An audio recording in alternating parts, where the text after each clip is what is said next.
Assalamualaikum warahmatullahi wabarakatuh. Kembali lagi dengan saya. Di video kali ini kita akan membahas bab 4, yaitu pengguna dan pengembang sistem. Oke, langsung saja. Maaf ya. Langsung saja perkenalkan, nama saya Resanda Imawan, NIM 71114196162 dari Lomba Akuntansi A 2019.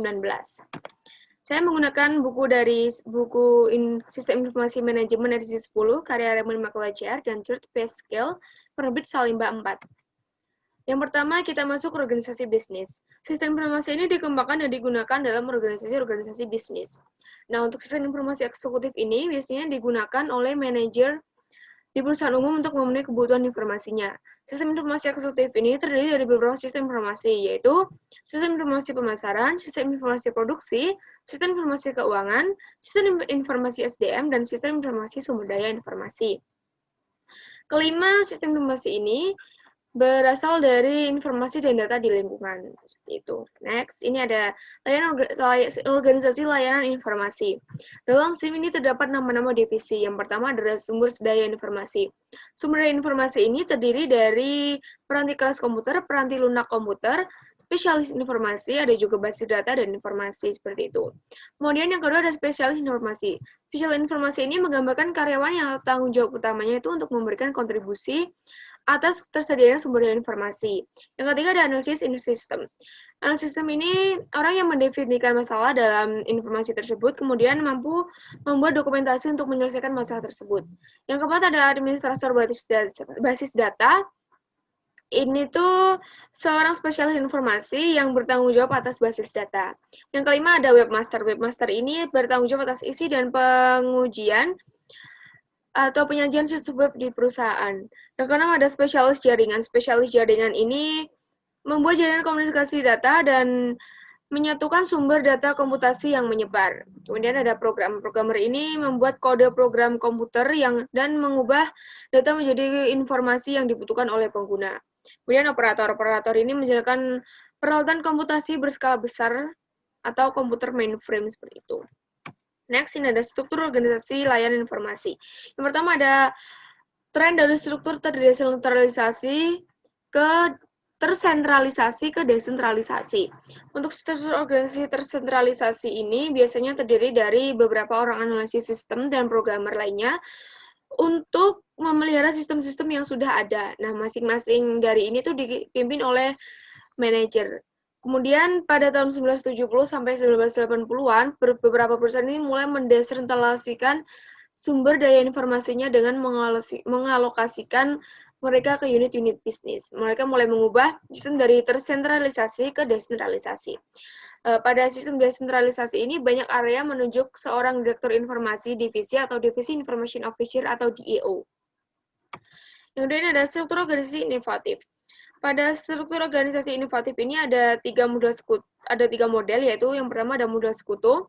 Ini layanan informasi itu bekerja dengan area bisnis dalam menggunakan teknologi informasi guna menghasilkan inovasi bisnis. Ini tuh dalam hal ini layanan informasi itu sebagai sumber utama dalam menghasilkan inovasi bisnis. Yang kedua ada model platform. Model platform ini layanan informasi tidak akan secara aktif mengawal inovasi baru, namun menyediakan sumber daya informasi sehingga inovasi dapat dicapai. Nah, layan ini sebagai media pendukung untuk mencapai inovasi seperti itu. Tidak seperti media sekutu tadi yang layan informasinya itu sebagai sumber utama gitu. Kemudian dalam model berskala, ini menyatakan bahwa sumber daya harus diperoleh begitu peluang pasar muncul dan harus dilepaskan ketika peluang tidak lagi terjadi. Seperti itu ya. Lanjut, ini ada komputasi pengguna akhir. Komputasi pengguna akhir ini adalah pengembangan seluruh atau sebagian sistem informasi oleh pengguna. Nah, ada 3 sebab komputasi pengguna akhir ini berkembang dengan pesat. Yang pertama ada dampak pendidikan komputer. Semakin majunya pendidikan komputer ini membuat posisi manajer bawah ini diisi dengan orang-orang yang ahli komputer. Dan pada suatu waktu mereka ini diangkat dengan posisi yang lebih baik. Oleh karena itu, komputasi pengguna akhir ini berkembang dengan adanya hal ini, seperti itu ya. Kemudian ada antrian layanan perusahaan atau layanan informasi. Nah, pada bagian layanan informasi ini, pekerjaannya itu terlalu banyak, sehingga perusahaan itu mendapatkan banyak tuntutan untuk memberikan tambahan dukungan sistem kepada layanan informasi. Jadi ini juga memicu komputasi pengguna akhir berkembang dengan cepat. Ya. Kemudian ada murahnya perangkat keras. Nah, adanya komputer mikro yang berharga murah ini membuat komputasi pengguna akhir berkembang dengan pesat. Yang terakhir ini ada adanya peranti lunak yang siap pakai. Peranti lunak siap pakai ini memudahkan pengimplementasian suatu sistem berbasis komputer. Tuh ya, ini ada pengguna sebagai suatu sumber informasi. Pengguna dari sistem informasi perusahaan adalah sumber informasi penting yang dapat memberikan satu kontribusi nyata dalam mencapai sasaran strategis dan meraih keunggulan kompetitif. Ini ada keuntungan komputer pengguna akhir, komputasi pengguna akhir atau EUC. Yang pertama ada menyamakan kemampuan dan tantangan. Yang kedua ada mempersempit jarak komunikasi. Ini ada juga resiko komputasi pengguna akhir. Yang pertama ada sasaran sistem yang buruk, kemudian ada sistem yang dirancang dan didokumentasikan dengan buruk, kemudian penggunaan sumber daya informasi yang tidak efisien, kemudian hilangnya integritas data dan hilangnya keamanan, kemudian ada hilangnya kendali. Lanjut, ini ada kriteria yang dibutuhkan untuk karir di bidang layar informasi. Yang pertama adalah kriteria dalam pengetahuan dan pengembangan sistem. Ini yang dipunya kita di bidang layar informasi itu harus mempunyai beberapa pengetahuan, di antaranya pengetahuan komputer, pengetahuan informasi, kemudian dasar-dasar bisnis, kita harus mempunyai dasar-dasar bisnis dalam bidang layar informasi. Kita juga harus mengetahui teori-teori sistem dari informasi ini. Kemudian kita juga mengetahui proses pengembang sistem atau sistem development proses. Kita juga harus punya skill dalam pembuatan model sistem. Lanjut, ini ada keahlian pengembang sistem. Ini ada 4 keahlian. Yang pertama ada keahlian komunikasi. Ini merupakan kemampuan untuk menyampaikan informasi kepada satu orang atau lebih dengan menggunakan komunikasi lisan, tulisan, atau gambar. Kemudian ada keahlian analitas. Keahlian analitas ini merupakan studi dan pemahaman akhir atas suatu situasi dengan tujuan merumuskan respon atau solusi. Nah, yang ketiga ada kreativitas. Ini memerlukan penciptaan ide atau solusi baru yang sepenuhnya atau separuh baru. Kemudian ada kepemimpinan. Kepemimpinan ini kemampuan untuk mengarahkan orang lain untuk melaksanakan tugasnya. Next, ini ada mengelola pengetahuan yang ditunjuk oleh sumber informasi perusahaan. Nah, dalam perusahaan ini, peranti lunak itu menyimpan pengetahuan dalam bentuk proses dan prosedur perusahaan. Kemudian basis data itu menyimpan pengetahuan dalam bentuk data dan informasi. Pengguna dan spesialis informasi ini menyimpan pengetahuan dalam bentuk pengetahuan dan komputer informasi.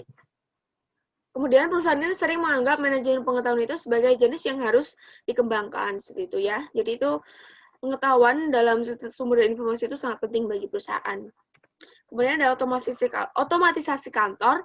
Nah, otomatisasi kantor atau Office Automation OA ini meliputi seluruh sistem formal maupun informal yang terutama berhubungan dengan kantor informasi ke dan dari orang-orang di dalam maupun di luar perusahaan.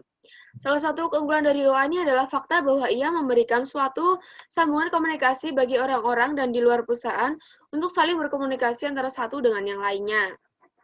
Ya. Kemudian dalam pemecahan masalah administrasi manajerial ini, kalangan manajer dan profesional di kawasan otomatisasi kantor OA ini, mereka itu dapat menggunakan berbagai aplikasi untuk memecahkan masalah yang mereka hadapi, sehingga pekerjaan dapat lebih efisien ya. Kemudian ada kantor maya. Kantor maya ini mengakui bahwa pekerjaan kantor dapat dilakukan hampir di semua lokasi geografis, selama tempat kerja tersebut itu terhubung dengan satu atau lebih lokasi tetap perusahaan oleh suatu jenis kemampuan komunikasi elektronik. Seperti itu ya. Kemudian kantor maya ini dibagi menjadi 2. Yang pertama ada telecommunicating dan ada hoteling. Untuk telecommunicating ini menggambarkan bagaimana karyawan dapat secara elektronik pergi ke tempat kerja. Untuk hoteling ini, perusahaan itu menyiapkan suatu fasilitas terpusat yang dibagi bersama karyawan jika terdapat kebutuhan akan ruangan dan dukungan kantor. Seperti itu.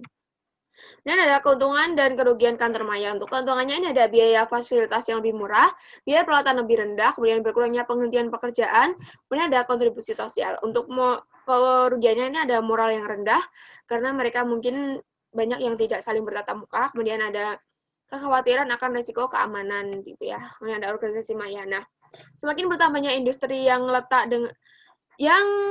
tertarik dengan kantor maya pasti akan mempengaruhi hampir semua orang hidup atau bekerja. Nah, kantor maya ini pasti akan berpengaruh pada penampilan dari fisik kantor perusahaan. Misalnya itu organisasi akan melakukan permintaan gedung-gedung pencakar langit dan transportasinya.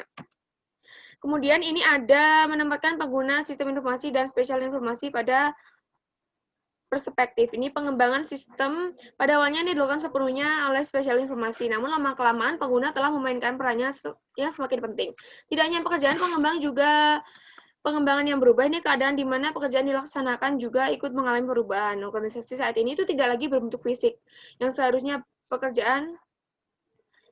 Jadi gini, organisasi tidak lagi berbentuk fisik, tetapi bisa juga itu dalam bentuk maya. Jadi kita bekerja itu tidak dalam satu lokasi aja, tetapi bisa dari berbagai lokasi, tapi bisa bekerja secara bersama-sama, seperti itu ya.